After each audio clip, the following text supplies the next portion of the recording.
Bonjour à vous, j'espère que vous allez bien. Alors, comme on s'était dit la dernière fois, dans le cadre d'une campagne de dépistage des facteurs de risque cardiovasculaire chez la femme, nous organisons du lundi 6 mars au vendredi 10 mars de 8h à 16h une campagne de dépistage des facteurs de risque cardiovasculaire. Parce que comme vous le savez maintenant, les maladies cardiovasculaires constituent la première cause de mortalité chez les femmes. Les femmes ont, comme pour les autres personnes, des facteurs de risque tels que l'âge et d'antécédents familiaux. Alors, quand on dit l'âge, c'est 45 ans chez l'homme, 55 ans chez la femme.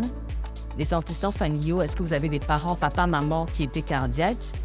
Ça peut être aussi la présence d'une hypertension, d'un diabète, l'excès de cholestérol, la sédentarité, le tabagisme et j'en passe, l'obésité, le surpoids. Mais chez la femme, il y a des particularités en rapport avec la santé cardiovasculaire. La contraception hormonale. Peu de femmes savent que les contraceptifs à base d'œstrogène élèvent le risque cardiovasculaire. En effet, si vous en consommez énormément tout le temps, vous êtes à risque de développer des maladies cardio-emboliques et aussi des infarctus du cœur, des AVC. Deuxième facteur spécifique à la femme, c'est la ménopause précoce. Toute femme qui développe une ménopause avant l'âge de 40 ans a un haut risque cardiovasculaire.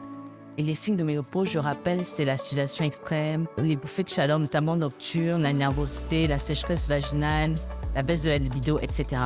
Troisième facteur qui élève le risque cardiovasculaire chez la femme, en fait, c'est la grossesse.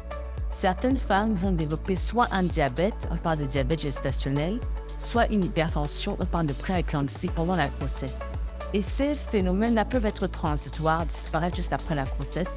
Mais il faut savoir que si vous avez été sujet à de telles pathologies, vous devez vous faire surveiller, vous devez avoir vraiment un suivi cardiaque chaque année.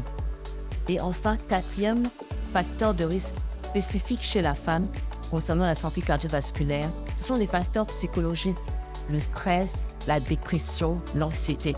Donc, c'est que généralement, les femmes sont plus sujettes à tout ce qui est maladie mentale. Donc, il est important vraiment, si vous savez que vous avez ces tendances-là, de vous faire dépister. Et j'ajouterais même un cinquième qui consiste les migraines. Les femmes très migraineuses, peut-être vous avez même un suivi déjà chez le neurologue, n'hésitez pas à avoir un suivi cardiovasculaire. Donc, je vous donne rendez-vous du lundi 6 mars au vendredi 10 mars avec un cher papa, bien sûr, et nous allons ensemble faire le point sur votre santé cardiovasculaire. À bientôt.